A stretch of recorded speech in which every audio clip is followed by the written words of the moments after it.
yeah, we're gonna cover what you can do with your old Xbox 360 if you have one laying around collecting dust. It's time to show some real love for this one again. Guys, this is what you can do with your old Xbox 360. Let's get into it. Alright.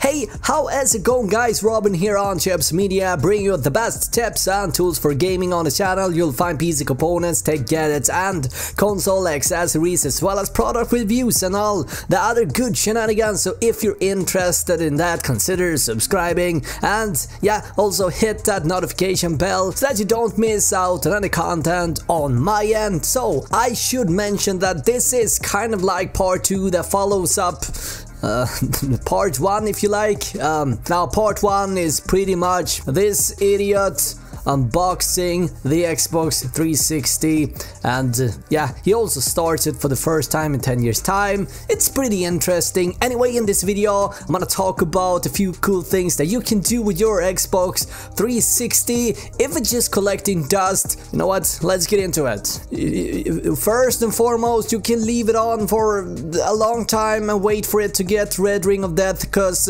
sooner or later that will happen, at least on these white consoles. That was a huge problem. Probably shipped this to Germany 2 or 3 times. Have no idea what they have done to this. I'm not sure I want to know either, but yeah, sooner or later that will probably happen. Now if you have a DVD burner laying around, or if you know a friend that has one, you can actually mod this console, which lets you run region locked games and backup games as well. It is a cheap and very smart way to resurrect your old friend. A drawback with this type of modding is that you typically won't be able to use services like Xbox Live and Game Pass. Now, I'm saying typically because it might be possible, but it can be a struggle to keep your machine up to date with the latest firmware to keep you away from the ban hammer. A lot of people have had their Xbox 360 banned from Xbox Live due to this type of modding.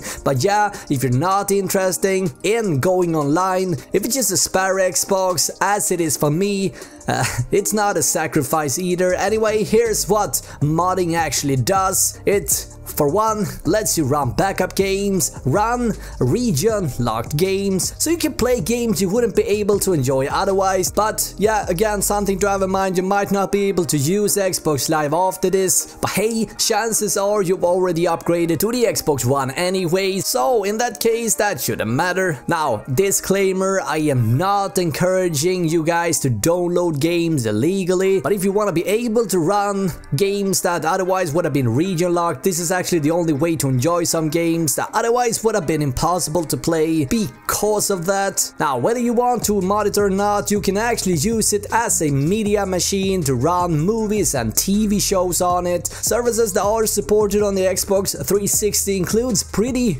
much every popular streaming services such as Netflix, YouTube, Twitch, Plex, Kodi via DLNA. Kodi is, by the way, a mod that originates from the Xbox Media Center project. You can even use the streaming services from Amazon as well as Spotify as well. Now, as you can hear, guys, there are tons of ways to enjoying streaming content on your old friend. I'm streaming a ton of Plex and Netflix on mine, and it works like a charm, though keep in mind the Xbox 360 only supports 720p for some reason, which is a little bit boo-hoo, and it won't play real 5.1 DTS either. Everything needs to be transcoded to a 2.0 stereo DTS core audio track. Nonetheless, instead of getting another box or Chromecast device or whatever, your old friend again does that for you. Very nice. Now let's talk a little bit about this weird component cable, because it needs to be addressed. So what's the deal with this good old component cable? Now, if we take a greater look at this cable over here does exactly what this cable over here does. Pretty mind-blowing, but it's true. Now, in the old days, Microsoft and Sony also for that matter thought that component was superior to HDMI, or to be honest, I don't know what they thought, but hey, they shipped the Xbox 360 with this cable, saying that it would support full HD. Now while that on paper is true, the reality is a little bit different, but it doesn't matter in this case, since the first generation Xbox 360, the white one, almost looked like a toy in a way. Right, so now I'm just trolling. But anyways, if you're sitting on a newer Xbox 360, perhaps the silky smooth black glossy one, you've got HDMI as well, congrats. Microsoft sold a bunch of different Xbox 360 over its lifespan. But anyway, let's talk about the specs on this cable. Component cable are capable of carrying a full HD 1080p signal, so with all things being ideal, the component cable and the HDMI cable can bring you the same level of quality.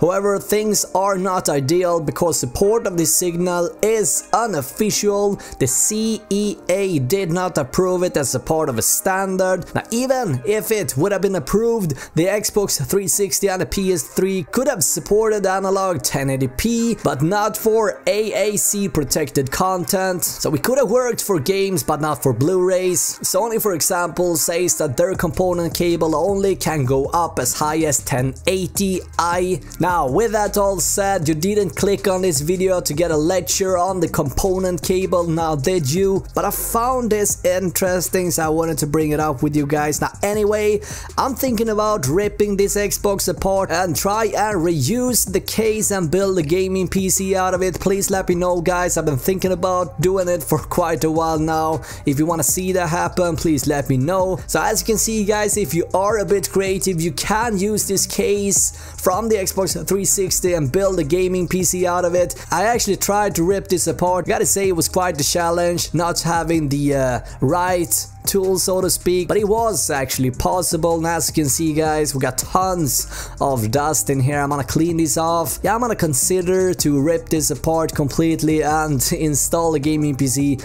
in it. Now let me know in the comments, guys, what would you do if you had a spare Xbox 360 over? What are the cool things that you can do with it? What cool stuff have you done with your old Xbox? Let me know in the comments, guys. Now thank you so much for watching this video, and until next time, guys, have an awesome day. Alright, bye.